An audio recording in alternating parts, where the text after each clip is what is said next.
Deltarune fans hate fun. Nigga, did I just catch you having fun? This wasn't supposed to be my first video, but this all started because while I was gathering images for my actual first video, I came across something and felt I had to speak my mind. It was a Reddit post. I know. It was a Reddit post with this image. Twist villains aren't going to be characters with no mandatory encounters, references, or dialogue by the halfway mark of a story. This is why Rudy or Papyrus isn't the knight. So far, Rudy has almost no mandatory references, dialogue, or encounters, same with Papyrus, who actually just has 0. This is why Carol and Death Knight are the only valid options. They have references, mentions, or encounters that are mandatory, unlike Rudy or Papyrus. Please understand how basic storytelling works. If Rudy or Papyrus are the knight, then this is bad storytelling. So many theorists forget that Deltarune is a narrative and not a puzzle.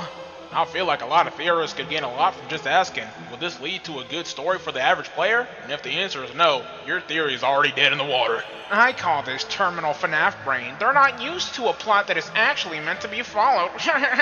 Oh shit. Twist villain? That's so stupid! This game's about story and narrative, not a puzzle. It's obviously Carol. It's obviously Des. They have plenty of proof that make them knight candidates, and Rudy has none.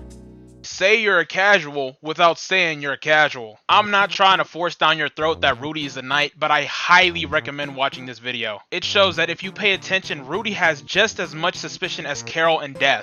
And no, this isn't me coping that the story can't possibly be that linear and simple. If the knight truly is Des because she was missing the entire time, so obviously that means she's the knight. So what? If Carol is the knight because she has a sword and she was the one on the phone and obviously the one on the phone was interpreted as the knight, then who cares? But at the same time, this is Tricky Tony we're talking about. I just can't let this statement slide. He's not only a master storyteller, but you'd be disrespecting him if you didn't acknowledge him as a genius foreshadower / misdirector. I don't even know those are real words, but I think you get what I'm saying. If you've played Undertale before, you'd know he hides many details in his games that a casual would never notice. And if you really pay attention in Deltarune, you'd be able to make knight candidate arguments for all 3 of them. Once again, if it's as simple as Carol or Des being the knight, it's fine, but can you really play this game without being open-minded? Toby has surprised us before. I remember somebody used this exact line of reasoning pre-chapter 3 and 4 to claim that Chris had to be the knight because no other candidate had any references to them that were mandatory. Gaster's almost a living embodiment of this whole notion. He's not a narrative but a puzzle made manifest. 10 years we've known of him and we still have no idea what he's even up to or what role he's going to play in the story. I know this is Reddit, the website where people are terminally online nerds out of touch with reality, but that ending comment makes you sound out of touch as hell and insanely arrogant. FYI, Death Knight isn't even a satisfying narrative. We put 2 and 2 together and went, oh, the missing girl has to be the knight. I don't think Toby would make the answer that simple. I think the knight being Rudy would be the best red herring the game could possibly do, and it's not like Rudy doesn't have his reasons for it. Yeah.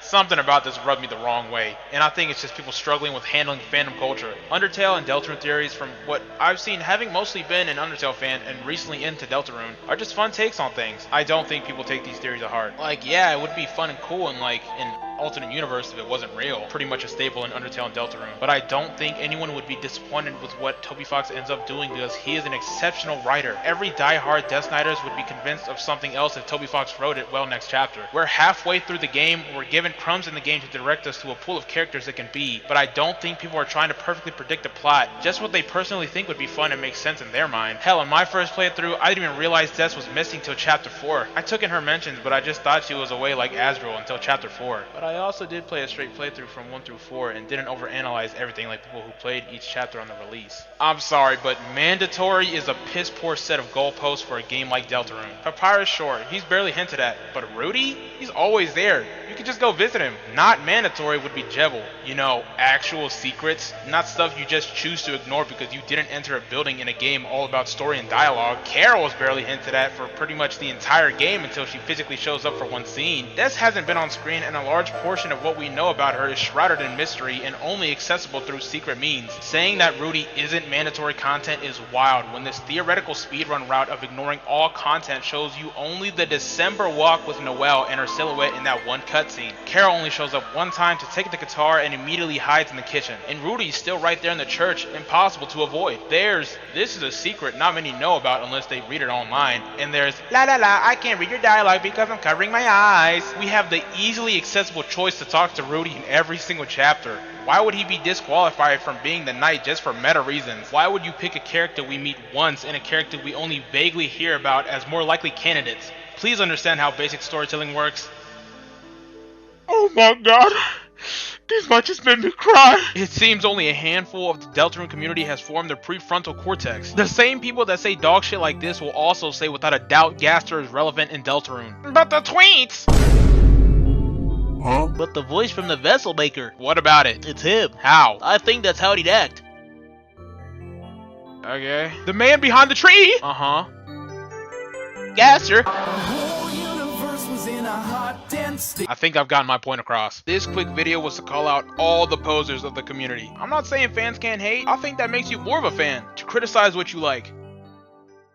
That's what I'm about to do right now. I see slander segment! Fan interpretations. Specifically, Des fan interpretations. Something about them just annoyed the fuck out of me. Do you genuinely believe this is what you'll look like? At this point, these are just your OCs. I know, Toby threw us a curveball named Tenna. Nobody ever considered a 3D character. I just feel like these designs ain't even in the realm of looking real. I see, it's just their interpretations. Just let them do what they want. I'm not saying all of them, but I just fucking know some of these people are gonna be so annoying when the actual design looks nothing like the fan-made ones. There's some I think seem reasonable, but even then, until I see the Foxman's official design, none of these will suffice. That's just me though, y'all do whatever the fuck y'all want. Chapter 3, yep, I'm one of those guys. Chapter 3 was just a nothing burger in my eyes. Hell, Chapter 1 is better, and that's not even me trying to say Chapter 1 is low par. I personally think it's the second best chapter so far, but y'all ain't ready for that conversation. I get it's the fun chapter, but honestly, I did not care for it, and I just felt no connection towards Tenna. He could've kicked rocks for all I care. I did enjoy the Shadow Mantle fight, and everything with the knight was pretty awesome, but you guys can't keep using those as reasons to why Chapter 3 is so great. I promise you those are not enough to carry the chapter. AUs, or alternate universes. Maybe because I wasn't there for the beginning of Undertale, but the AUs look like straight poop to me. I'm definitely a guy that doesn't like changes to the source material. I think the original will always be better, and just looking at these AUs don't feel like Undertale. Once again, I know they're their own interpretations, but that doesn't mean I have to like it. Now yes, the TS in my name is referring to the Team Swap AU, but so far, that is the only one I like because it preserves the original personalities of the characters. Look at this hoodlum from the Underswap AU.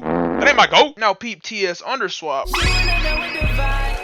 Oh, boy, looking schmibby. If I wanted to see a swap papyrus that was good, I'd just go read the Bone series. Smiley Bone is Underswap Papyrus if he fucking ruled. Underswap Papyrus wished he was this guy. That's all for the slander segment, but I'd love to hear your thoughts in the comment section, because I bet they're just as entertaining as what I said. Conclusion!